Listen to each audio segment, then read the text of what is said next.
Today we're going to be doing a quick review of the HFC 131B. I guess the B denotes black because the gun, even though it shows silver on the outside of the box, is black. Inside the box, get a little safety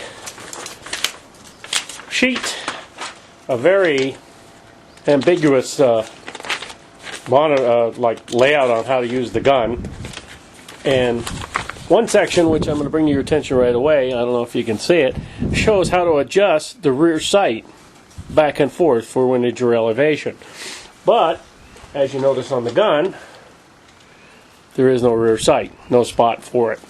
Inside the box, you get a little bag of 12 millimeter, or 12 gram BB, 12.12 BBs. I keep saying the wrong thing. 0.12 BBs. Don't use them, leave them in the box. And the gun, which includes 6 metal shells with 1 BB each. Basically, you push the BB in through here, gas flows through, blows it out, bang slam, we're good to go. Gun has metal cylinder, trigger, and the adjustment rod here, okay, which is actually loose right now. I gotta tighten it up. There you go. Most of the rest of the game, the barrel here is metal.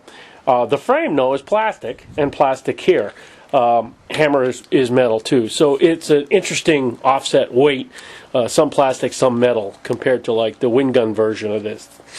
This actually has the gas fill valve on the bottom here. Very small reservoir, don't get a lot of shots out of it. So we're going to load it up with .12s and do some chronos on this. Simplistic to load. Press 1 BB inside each one. Goes in the gun like so. You put your 6 shells in here. You can also load it from the front, and I'll show you that in a second here once we load the 6 shells in. With the gun closed,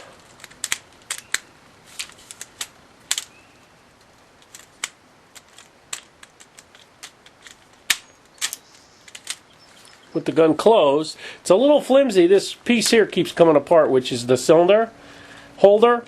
It keeps popping out, which then allows the cylinder to pop out. I don't know if it's a design flaw. I'll go over the good and bad parts of this at the end of the video. So it's ready to go, but you can push the BBs in here and just keep rotating the cylinder till you get them all. Okay, we're going to do some chronos now. Chrono is set for .20s. And here we go. First shot. Out. I'm hitting the side, I guess. Nothing. 209. Hit the side. Hit the side.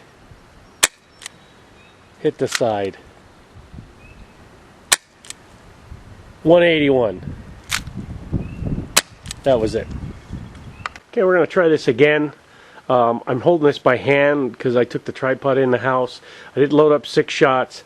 The wind stopped a little bit. We're going to try to shoot the thing again just to see if we can actually get out there.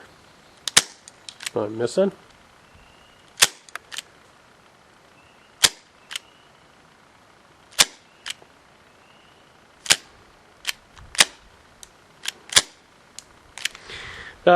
They're not flying out there. There's very little wind and only .20 BBs. There's very little range on these.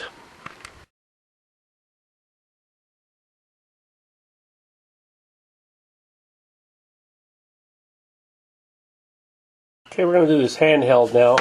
I found that there was a pin loose on the pistol, so we're going to try it again to see what we get here. 227. 234. I think I hit the side. 230. 224. And 228. I think I got the last one in there. So that's a more accurate FPS. Okay, we're going to be doing some shooting tests at 65 feet. That's that blue circle there. I'm going to zoom in a little bit on it. And we're going to get 6 shots out on it. It is kind of windy.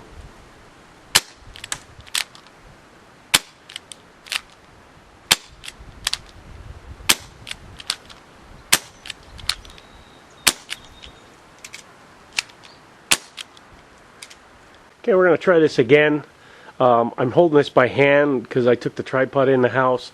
I did load up 6 shots. The wind stopped a little bit. We're going to try to shoot the thing again just to see if we can actually get out there. I'm missing.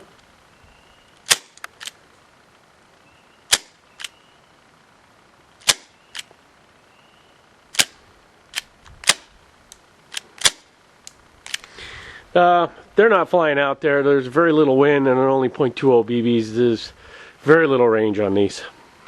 Final thoughts on this HFC 131. Pros and cons. Pros, it's 36 bucks. Cheap pistol. You probably could save up your money and buy something a hell of a lot better like a wind gun, but wind gun is too hot for most indoor fields. Although R&M Airsoft or R&M Paintball, which I'll put the link in the description, does a mod on the wind gun pistols to allow adjustable FPS.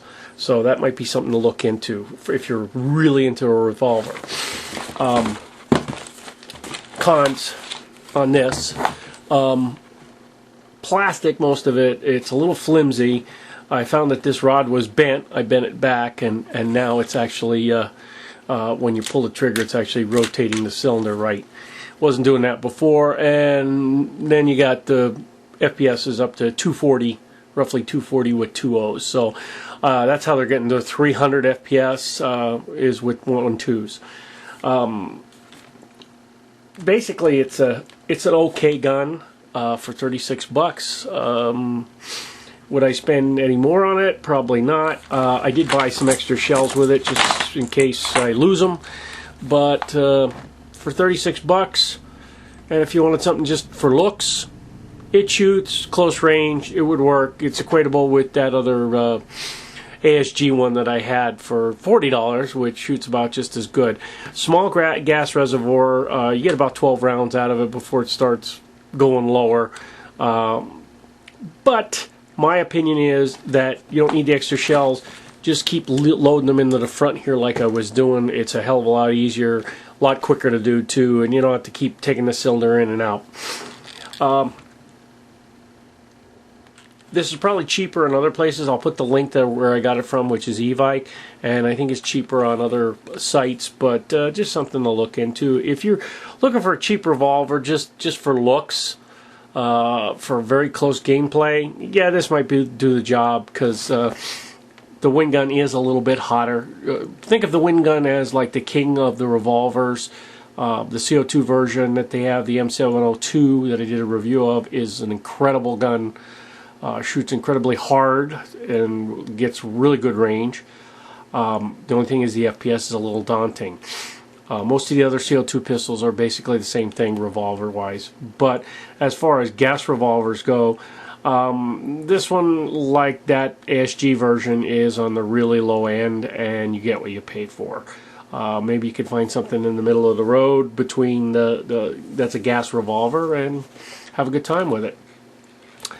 So that's my review. I hope you enjoyed the video, and have a good day.